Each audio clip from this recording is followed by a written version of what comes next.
Hola! Hey guys, welcome to Sippin and Spilling with Welcome to Sippin Spillin. Sid and Mike. Sid and Mike. Sippy. Are you gonna parrot everything? Yeah. Yeah. So listen, right off the top, just gonna get this out of the way. I even debated bringing it up just because it's very raw right now for me. So,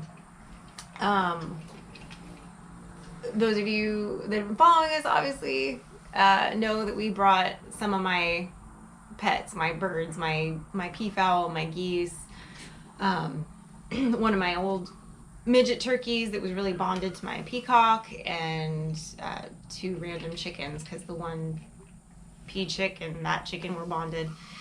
And we got hit hard last night by predators, and I'm pretty sure it was a fox. I woke up at 2:30 in the morning to a dog barking outside, outside the back bedroom window, over by where the birds are. So I didn't even wake Mike up. I just flew downstairs thinking it doesn't sound like my dog, but why is my dog outside? And so I get out there and I see what at first glance from, just waking up and flying downstairs is a Chihuahua arguing with a Great Pyrenees. After I had time to process it, I realized it was a fox. But at the time, I was like, why is there a Chihuahua in my yard? It just didn't compute. And then I saw the carnage. So I think what happened is it wasn't obviously our Great Pyrenees because we don't have one. Our neighbor across the county road has a Great Pyrenees two, Great but Pyrenees. one that comes over here. Yeah. The other one's got an old injury, so it just basically stays in there, But this one has come over many times. We've seen it over here, and it's never bothered anything, and whatever. But it got between. I think it heard the kerfuffle. what was going on. Yeah, it heard what was going on and came over. They have birds. Mm-hmm. So, I think as a livestock guardian dog on their property, it just heard the sound of trouble.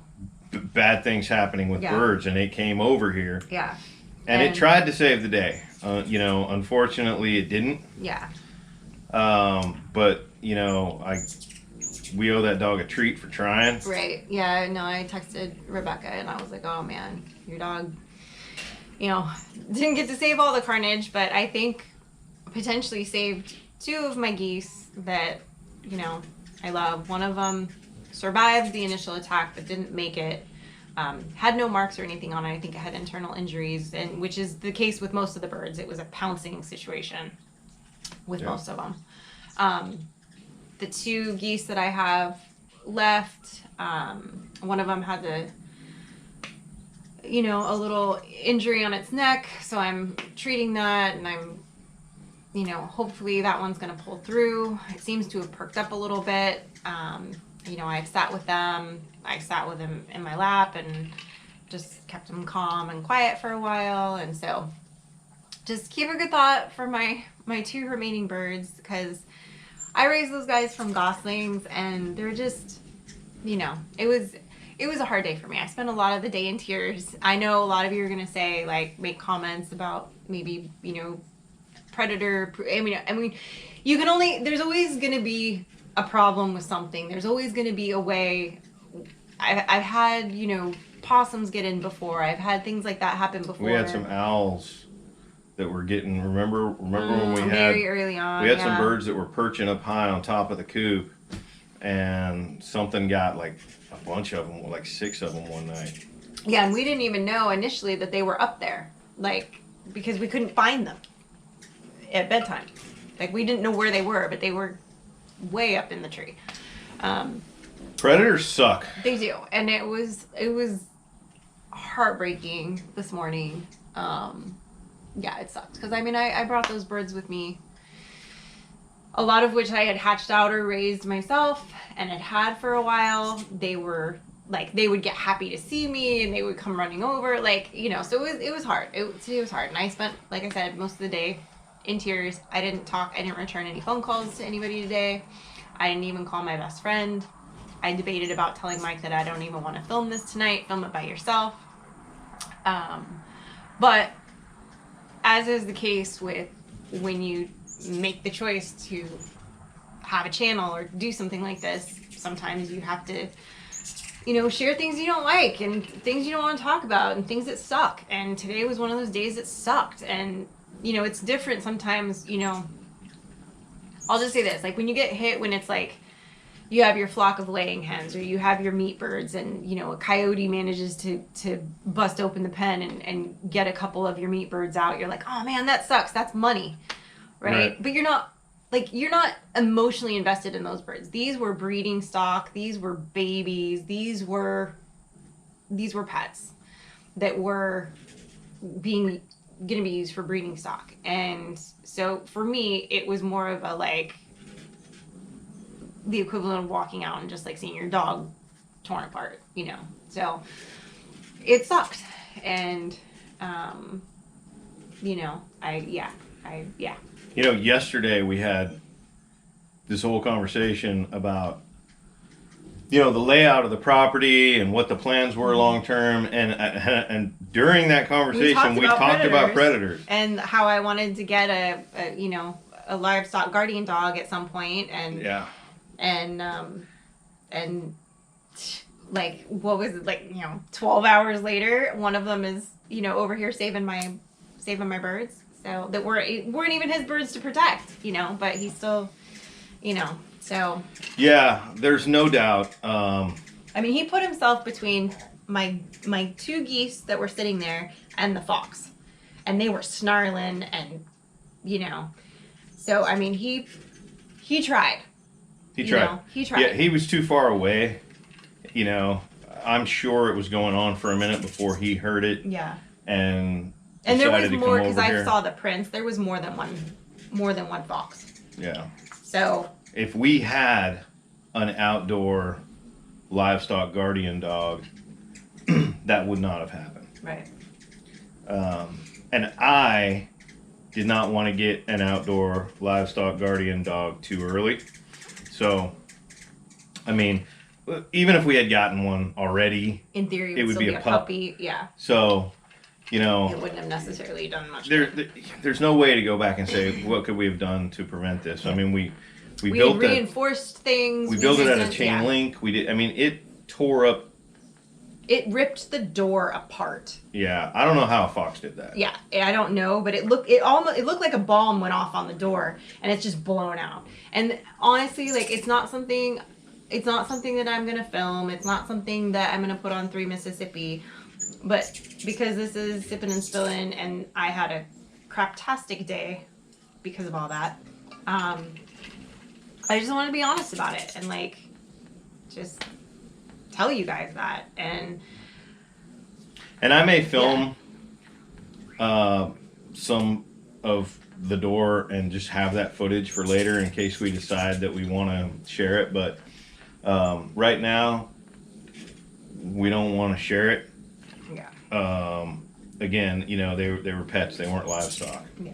We've lost livestock before. We had a coyote figure out how to dig a hole underneath of one of our chicken tractors, and we lost a lot of birds in one night. Mm-hmm. And it was expensive. Mm-hmm. It was, to us, that was a financial incident. Right. Well, and then it's like with anything. Anytime you lose, we lost a bunch of meat birds one summer because we had record heat. It was like 114 degrees in the shade. Yeah. And these birds, it was when I was still working, Like down the hill, and there was nobody home and I was trying to get out of there because the heat was so bad. I was worried about the birds. I got home and they were just, and I wasn't even home that late. Like I left work early because I knew the heat was bad, and took vacation time and bailed. And I was like, nope, I'm not doing that again. I'll walk out of work before I'll stay. Didn't we lose like 12 that day? Yeah, I think it was. And they were 12, 14, something like that. They were ready. We were ready butchering. to harvest. We were butchering that weekend. Like it was time. And I was like, oh man, hundreds of dollars that we lost that day. Yeah, it was a lot. But it's different when you lose animals that are pets. Yeah. Well, and then of course, like first thing in the morning, like I'm kicking myself. I'm like, why didn't I hear them? How come I didn't wake up until the dogs were barking? Because I know the geese will alert. Like, they'll honk. And, like, they did it the other night, and I went out there, and I didn't see anything, but I could tell by their actions that, like, something spooked them a little bit. So it could have been, literally could have been a deer walking by. It could have been a fox casing the joint. That fox had probably been casing the joint for a while. It could have been a lot of things, but they, they'll, like, if a truck pulls up, they'll do their alert, So I'm like, why didn't I hear that? For some reason, I think it was because I went to bed late for me, and I think I was in a deeper sleep, and it just didn't wake me up like it normally would have. And you know what? So I don't hear a lot outside here. Well, we have really good double pane windows. I mean, one of the things I like about this house is it's quiet inside. It's quiet inside. But it's also, and we were talking about that one day because I was like, man, even when the thunder, like, outside, you think the world's imploding because it's so loud and it feels like you can feel it kind of shaking. I can still feel it in the house, but I can't hear the crack. You can't hardly hear it in the house. It's well insulated. It's very well insulated, so there's a lot of things, like a truck will pull up and you don't necessarily hear it. Like, it's quiet. Our dogs hardly ever bark now. Yeah, because they can't hear UPS anything. guy comes, they don't even know it. Yeah, unless they see it out the big window in the front, they have no idea, and they don't even bark. So, I mean, I'm not surprised, I guess, that I didn't hear it, but part of me was like, man, why didn't I hear it? It's a bummer. So, it's a bummer that we didn't hear it, that the dog wasn't his job to protect them, but he volunteered. But he volunteered to, that that he didn't hear it earlier. It's a bummer. But it happened. Yeah. And and it definitely has had a massive impact today on the thought process of predator proofing what the things that we're going to build. Yeah, because like yesterday when we were talking, Mike's like, I'm not going to predator proof everything, and and I was like, well, yeah. And then now after today, we want to do things in a way where it has to be cost effective, because we have to be conscious of that. But it's hard to predator proof a flock of sheep. Right. But a Pyrenees is a must. Yeah, or an Anatolian Shepherd or something of that nature, like some kind of guard stock Libyan dog? That's not right. Livestock guardian. Nope. Yep. Livestock guardian dog. You'll work it out. I'll get it there eventually. Yeah. I'm not working on a lot of sleep, guys. Yeah. So where we came from, the biggest predator problem was coyotes. They were rampant. Jeez, that was a low flyer. We had so many coyotes there, and we don't have very many coyotes here. Mm-mm. But I've seen one casually strolling through it. Like, I want to say it was like, what did I say it was that day? Like 10 a.m. I think. Yeah. I came out to do something, and it was just trotting through the yard like it owned the place, and I was like, excuse you. But I never hear them going off at night like at our old place. Mm-hmm. But the foxes are real here. Dude, and they bark like, it sounded like a chihuahua too. I mean, it was the fox. Yeah, it was making this noise like a yippy, angry chihuahua is the only way I could describe the noise. Like, yeah. I don't have a lot of experience with foxes. I mean, I did some research. They're hard to catch and kill. Well, I'm gonna try. They're very nocturnal. Like, we're mad at it. We're mad at it. Yeah, I know a couple people had mentioned when we were down into the creek exploring, they had commented that we had found like this little den, and I was like, and of course I said coyote den. I was thinking like, fox, coyote, like creatures like that, and they were like, that's probably like, it's probably a fox den, and I was like, I'm probably gonna reach out to a local trapper. I'm gonna talk to some people around here that do, because that's a thing. Fox trapping is a season here. Yeah, and find out who that trapper guy that got all his otters. The guy that got all his otters out of his pond. Yeah, because you know what? Because Mama needs a new hat now. Yeah. That's all. Yeah. Like, like I set up my traps that I have. I probably won't catch them, but live traps. Yeah. Yeah, but it was more of a like something cathartic. I could like physically get out there and like set these traps, and I felt like I was at least accomplishing something, you know. Yeah. And I dug them a little grave and made them a little cross, and but yeah, it sucked. Today just sucked. It was just a craptastic, yucky. On a good note. Day. Yeah. Sorry, I'm not trying to be a downer, guys. I'm just trying to be real. There was some progress made today. There was. On the property I would say layout. really good progress. Really good progress. From between yesterday and today. We had a couple of really good conversations. Yeah. When Frankie got home from school, she joined in on the conversation, and we sat down, we did some drawing, and we simplified things dramatically. But I think we also in the way that we simplified things, I think we made them very streamlined and efficient, and I think so too. I think that's part of why I know a lot of people were commenting yesterday like, oh, Sid has no idea, she's just asking for everything. No, I think part of that, talking that out, is go big and then figure out where it falls.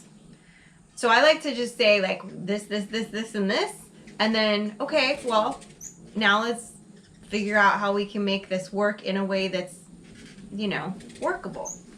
And Mike is really good about reining me in, I guess you could say, when it comes to some of that. I mean, I'm a little too, just the right amount, I think, realistic, frugal. These are important things. When somebody says, oh, yeah, just put a fence right there. Well, all I heard was 5, 6, 10, 12, $4,000. That's what I just heard someone say. Yeah. And the simplest things, like just put a fence over there, they're not that simple when you got to pay for them, right? So we have all these fence lines.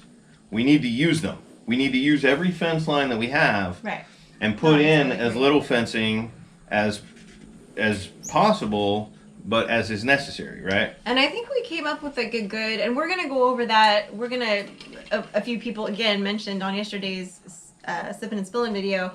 It's hard to kind of know exactly the layout, so we're going to work on getting some drone footage, and we're going to do a video on 3 Mississippi for you guys that really shows the layout and explaining like what we're looking at and how we're kind of dividing the different pastures and the paddock I'll areas. draw on the pictures. What? What? You do that to me all the time. Well, that was a bird. So what I'll do is we'll get the drone shot, and then we'll pause it. I have to hold my hand and my drink in whatever hand is that closest is closest to you, so yeah. that I don't hurt you. That's what they told me. So I can pause the drone footage, and then I can draw on it, and I can say, okay, here's where the barn would be. Here's where a fence line is. Here's where a fence line is. So, and that's a video that takes a little more production and some voiceover over that. So that would be, that would be for on 3 Mississippi. Yeah. But we can totally do that. I know we made a lot of progress today. I feel like it was a good conversation today. I feel like it was productive. I feel like nobody got mad. No pencils were thrown in the meeting. No pencils were thrown. Yeah, like we got all the aggression out in the field yesterday for you guys. Yeah. Like really. Yeah. Like honestly, I think that was good. Like maybe we need to do that more often. We need to just worked it out. Work it out, walk around, work it out. And then sleep on it. And then have another conversation. I feel like that was good. I really do feel like we know where the barn's going to go. No, I'm just kidding. We have a good idea of the barn layout. Yeah, and I'm like really happy with it. It's a very simple barn. Which I like. I like it. Like it's very simple. It's very dressed down, and I really like it. I think it's gonna be super functional. Yeah, it's gonna be very cost effective. Mm-hmm. I would love to have the big the big fancy barn, but that's just not. It's just not cost effective, and it's more than. I mean, I don't want to say it's more than we need. I just want to say like it's more like we can do the same with this other plan, and I feel like we don't have a second story. We don't have a loft in this current design. Right. It's an L-shaped barn. This design that I'm working on right now, but it has, and it sits right on a fence line. Mm-hmm. So the barn literally sits in the middle of the fence line. And this side of the fence is the horse pasture, and this side of the fence is the sheep pasture, And the sheep pasture is very simplified now. Mm-hmm. The sheep and the chickens are going to share. Mm-hmm. And the chicken tractors are going to be in that area. And there's less fences that we're going to have to build. And half the barn is going to serve the horses and half the barn is going to serve the sheep. And you can, if you need to bring the horses in, which obviously you do, you got your stalls, those face the horse pasture. And we got a stall over here for if we have a sick, lamb or whatever's going on, we can bring those in here and we turn them out and they're on their side. A tack room in there and a feed room in there so we can keep the feed. A so wash I think station it's outside. wash station for the horses. Mm-hmm. So and it's closer to the house than where I was talking about. A lot of people brought up. I was like, duh, of course. The winds. A lot of people were bringing up. You put your barn down there at the bottom of that hill. You got all the water running towards it. So the barn's moved up closer to the house, closer to the top of the hill. But still downwind. But still downwind. Well, mostly downwind. Well, I mean, winds change directions, but Yeah. the prevailing wind. it should runs be crossways, good. not long Yeah. ways. Yeah. I think and then we decided for this first year, we're not even going to talk about that whole goat concept. Yeah. That whole conversation we had about building a fence on that tree line and dividing that. And having the goats over there, and then there's another structure we have to build over there. You know what? We'll get a goat or two. We're going to put them on pause for right now. We'll get a goat or two, and we'll put them in with the sheep. Yeah.